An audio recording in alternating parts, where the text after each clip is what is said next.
Hello po mga kababayan, si Dante Maravillas. Dumating na yung ating Pangulo sa Cebu. Una niyang binisita yung Liloan na Cebu base dito sa report ng The Freeman. Kasama si Tourism Secretary Frasco at si Congressman Duke Frasco. So, nag-inspection siya ng extent ng destruction mga kababayan. Binisita na rin niya yung mga affected residents. Pero yung baha po, wala na. Natuyo na rin yung baha. Kasama yung ating Pangulo as announced by Secretary Dizon kahapon na nauna po na bumisita sa Cebu. Ngayon si DSWD Secretary Win Gatchalian. Yan po. As usual, patuloy pa rin ang panginsulto mga kababayan ng mga DDS sa kanya habang nagtatrabaho yung ating presidente. Yan. Lights, camera, action, klaruha jud ang posing. Dagana, kamera, daming camera, action. Smiling face, ma'am, kaano ka ma'am? Ngisi-ngisi naman ka ma'am. Referring dito sa mga mga tao na kausap ng ating Pangulo. Yan. Walang tigil sa panginsulto ang mga DDS habang tumatanggap sila ng tulong sa Pangulo. Body language sa kamay, sabay kaayo, nagsasalita. BBM, asa na yung bigas natin? Nasintigas ng simento. Pero sigurado, mga kababayan, yung mga DDS na nasalanta ng bagyo, tinamaan ng lindol, kasama sila sa tumatanggap ng ayuda mula sa ating administrasyon. Pero yung kanilang idolo na gustong iupong presidente, alam po ninyo kung nasaan? Ayan yung idolo nila na leader na gustong ipalit, hindi man nagtatrabaho. Nasa Lakwatsa. Thank you, sabi ng Doña Choling Island Resort. Sa Maoban, Quezon. Thank you for visiting Doña Choling Island Resort. Cagbaliti, Maoban, Quezon. Vice President Sara Duterte. Wala man diyang nasalanta po. Wala man dyan na baha. Walang nasirang bahay. Nandun siya. Sabi ni Benji Contreras, bakit kaya dinilit ng Doña Choling Island Resort ang post nilang bumisita si Sara Duterte Carpio sa kanila para palabasin na hindi naglakwat sa si Sara, kundi busy siyang namimigay ng tulong sa mga Cebuano? Nakita ninyo ang mindset ng mga DDS, mga kababayan. Habang yung ating Pangulo aktual na tumutulong, iniinsulto nila. Yan mga reactions. Evangeline Season, tingnan nyo na lang po, Mr. President, ang nangyari sa Cebu. Sana maawa po kayo sa kanila. Kailangan nila pagkain, bigas, ulam, tubig, mga damit. Halos wala sila na isalba. Justice for Cebu. Kaya nga po nandyan yung ating Pangulo para tingnan yung pangangailangan nila. At una na nagpadala ng pangangailangan. At ang rason kung bakit nadilubyo yung Cebu dahil sa failed flood control projects. Mga ghost. Nasabi ni Cebu Governor Baricuatro, nakapartido mismo ni Digong, PDP Laban, yung mga field projects nangyari, pinagawa 2019. You see, pagagawa ng poon ninyo. At kalbo, yung mga kabundukan sa Cebu. Mga kababayan, tinibag yung mga bundok dahil sa mining. Kung saan sabi sa balita, tinanggal ni Duterte yung 9-year ban on new mining deals noong April 2021. Kaya buwelo yung mga mining companies na mga Chinese, barkada ni Digong. You see, pagkatapos ituturo ninyo yung ating Pangulong Bongbong Marcos sa sinapit na dilubyo ng mga taga Cebu. At tabang tumutulong yung ating Pangulo, iniinsulto pa ninyo. Anong klase mga pag-iisip mayroon kayo? Gano'n na ba talaga kasama ang pag-ugali po ninyo, mga DDS? Ito yung mga pinagmamalaki na flood control project sa Cebu. Pinatayo 2019. Ayan, Ampaw, report ng 1TV Philippines. Yan Ganon katindi, mga kababayan. Sabi dito ng Ombudsman Task Force on Flood Control Projects to focus on Cebu. Yan nakita ninyo. River wall. Parang karton lang po Napakanipis. Napakanipis na river wall. Kaya magpapaimbestiga yung ombudsman. Bobuo sila ng task force on flood control projects para po sa Cebu. Ito na yung sinasabi ni Atty. Guanzon. Bakit daw yung ICI, yung baha na sa Cebu, yung bagyo na sa Cebu, nag-imbestiga sa sa Davao City. Hindi ICI yung pupunta po sa Cebu, ombudsman na mismo. Ito na yung sagot sa mga komentaryo ninyo. Atty. Rowena Guanzon. Yan sabi rito. Heeding the calls of the people, the Office of the Ombudsman Special Task Force formed to oversee investigation into the anomalous flood control projects will prioritize areas affected by Typhoon Tino, especially Cebu. Sabi po ng Ombudsman. In particular, sabi rito sa balita ng Inquirer, netizens recall the Hillside Development Project, the rise of Monterrasas in Cebu City, of celebrity engineer Slater Young, who is now receiving backlash over the undertaking that people are pointing at one of the main reasons for the massive flooding in Cebu. To the families of all victims of the calamity, we hear you and we have acted, sabi po ng Ombudsman. A special task force previously designated to investigate flood control projects has been instructed to prioritize those projects meant to prevent the onslaught of Typhoon Tino. It pointed out, justice will be pursued with compassion, diligence, and resolve. Ano kayo ngayon? Si dating Gobernador Gwen Garcia, mga kababayan, na interview ng One News on the field flood control projects. Kasi sa administrasyon daw niya ito nangyari. Pakinggan natin yung paliwanag ni Gwen Garcia, mga kababayan. Siya yung gobernador. So, kasama siya sa naituro ni Barry Cuatro na isang PDP laban at kalaban niya sa politika. Pero sabi nga natin, yung flood control project po, hindi man po proyekto ng probinsya. National government po ang sangkot. So kung 2019 po, gobernador din 2019 sa Cebu, si Gwen Garcia. Ngayon, pakinggan natin ang kanyang paliwanag. Yan po yung flood control sa Cebu. Naging balikot sa tindi. Ito si Gwen. First of all, let me just clarify what you said, Reaction kay Barry Cuatro. 26 billion for Cebu province. But that 26 billion are not provincial funds. That's the national budget. Oh, yes, ma'am. And the national budget is allocated to the DPWH, which in turn distributes these so-called flood control projects, many of which were insertions in the budget. Mm-hmm. These are all distributed. The province of Cebu has 8 districts, congressional districts, from the 1st to the 7th, and then we have the lone district of Mandaue. Mm-hmm. Mm-hmm. The province has not touched, nor can even be included in the implementation of this 26 billion. Ako rin nagulat umabot pala ng ganon. Alam mo, during my time, I kept on insisting sa DPWH, before you implement any program, secure a sanggunian approval. In the case of the province, we passed this ordinance. Ito yung sinasabi ng ating Pangulong Bongbong Marcos. Tinanggal kasi yung checks and balance ng previous administration ng mga national projects dapat tulad ng flood control. Pag in-implement sa LGU, sa province, sa city, dapat may acceptance. Duly notified dapat yung LGU. Tinanggal yun ng previous administration ni Digo. Ito yung binabalik ng ating Pangulong Bongbong Marcos. So itong nangyari na mga anomalous flood control projects, ghost in substandard, wala kasing acceptance mula sa LGU kasi tinanggal yon na requirement ng previous administration. Kaya nangyari po ito. Hindi na papayag ang ating Pangulong Bongbong Marcos. Ginawa niya uli ito, binalik siya na requirement. Para sabi ng ating Pangulo, ang unang mumurahin na niya, pag substandard at or walang ginawang proyekto, yung national government, yung DPWH, yung mismong gobernador, yung mismong mayor, talagang intensyon po ng previous administration na tanggalin yon para makabuelo po yung korupsyon. Malinaw po yun. Ito ngayon ang konsekwensya, dilubyo sa Cebu. Yun ang minimin po ni Gwen Garcia. Balikan natin.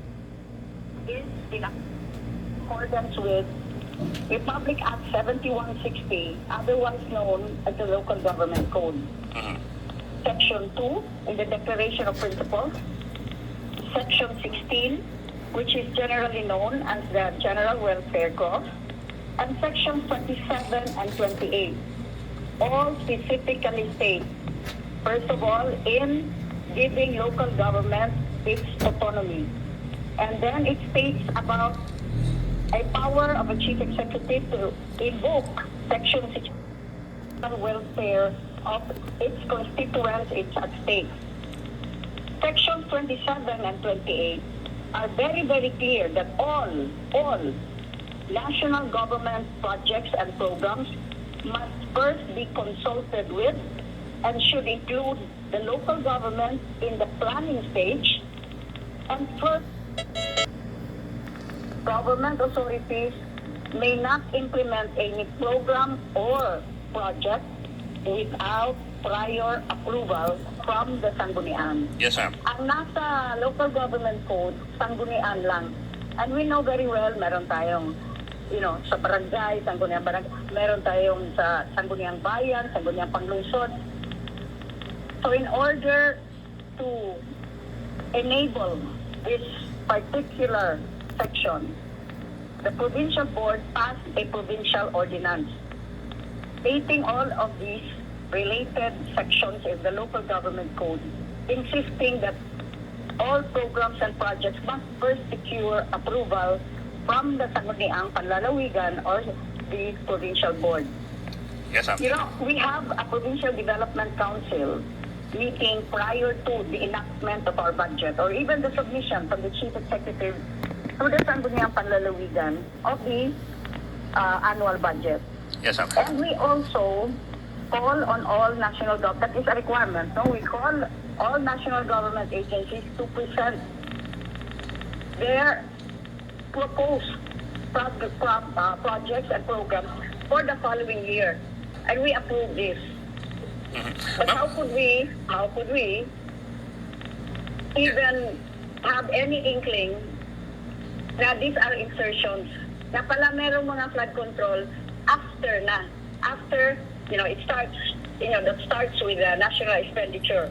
That's the NEP, National Expenditure Program. It goes on to become the General Appropriations Budget, and then it's enacted into law, and that becomes the GAA, or the General Appropriation Act.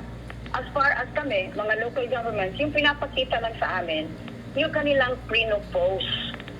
So, concreting here, Yes, ma'am. solar lighting there, a bridge.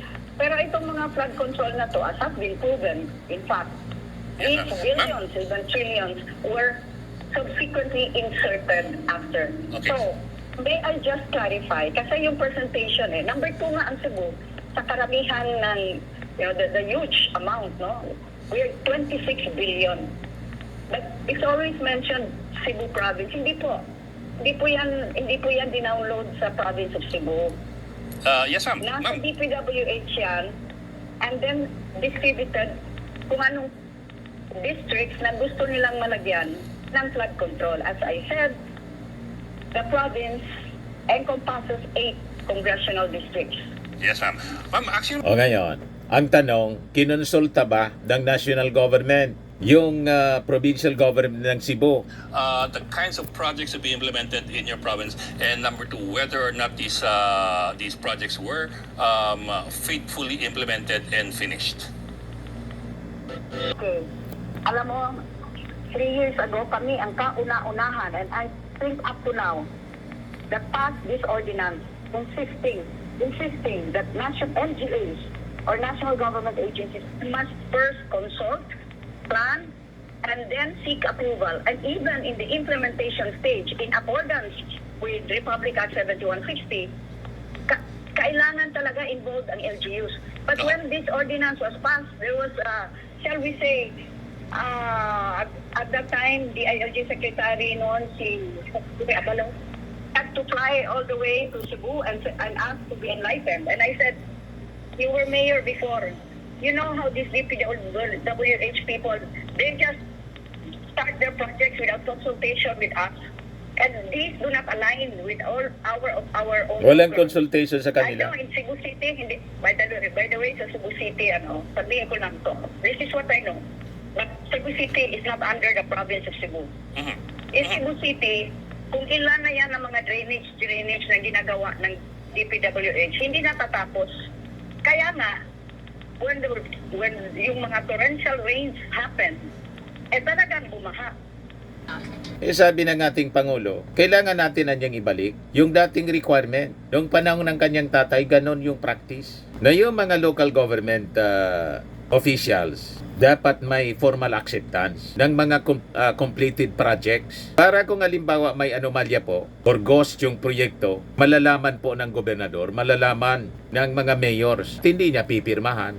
Ganon po. Tinanggal yun ng previous administration po. You see? Kaya po naging laganap yung korupsyon, pangungurakot. Ito yung naging utos ng ating Pangulo.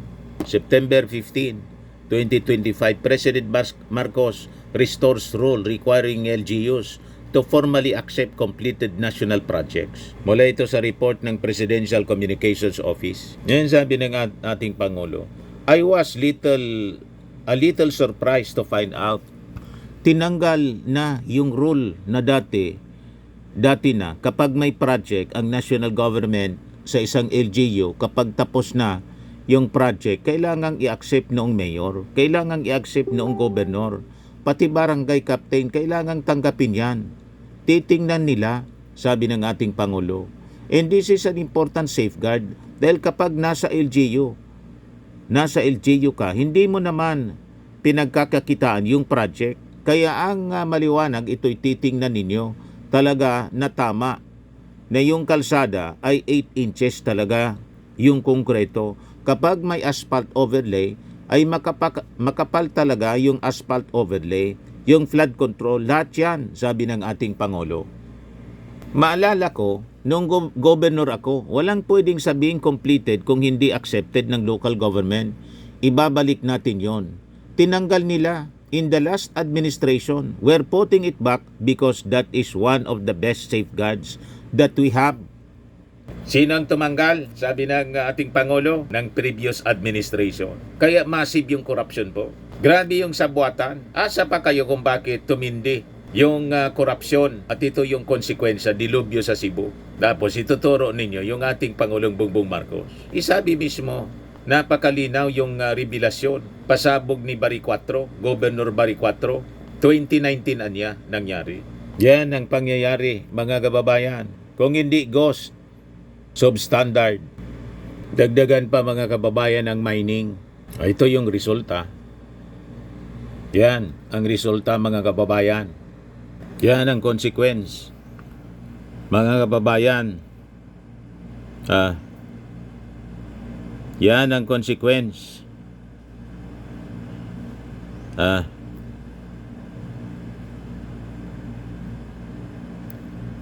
Yan ang consequence. Tapos isisisi ninyo sa ating Pangulong Bongbong Marcos. Yan ang consequence. Yan. You see? Yan ang consequence. Yan.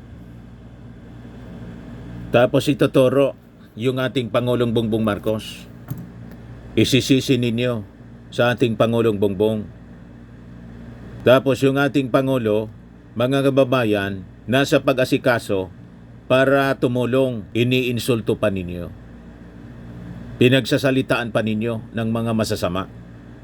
Anong uri ng klaseng tao kayo? Di ba po? Yan ang consequence. Yan. Yan ang consequence. Pala 6 probe of Cebu flood control projects after Typhoon Tino. Nasaan ang 343 flood control projects ni Duterte sa Cebu mula 2016 to 2022. Ayan, yan ang consequence. Mismong si inahanap 26 billion projects after deadly floods. Si Bari 4 mismo ang nagsabi. Kaya iniutos ng Office of the Ombudsman sa Special Task Force bigyang prioridad ang investigasyon sa flood control projects sa sa Cebu. Tapos ito yung page ni Kitty Duterte 2.0. Supporter siguro ito. Sabi niya, sobrang nakakalungkot naman. Sa isang iglap na wala lahat, alaga niya, mga manok po. Sa isang iglap, ubos lahat ng alaga niyang manok. Malinaw po kung sino yung Salarino. Duterte lifts 9-year ban on new mining deals. Ano pa sabi dyan? Cebu flood control projects, kung di ghost substandard. Corruption nagsimula 2019. Sabi mismo ni Barry 4. Ano kayo ngayon mga DDS na sige ang panira sa ating Pangulong Bongbong? Nasa pagtrabaho yung ating Pangulo para sakluluan yung mga nasalanta. Iniinsulto pa ninyo. Di ba po? Mga kababayan, sub-sub sa pagtatrabaho yung ating Pangulo, iinsultuin pa ninyo. Anong klaseng mga nilalang kayo?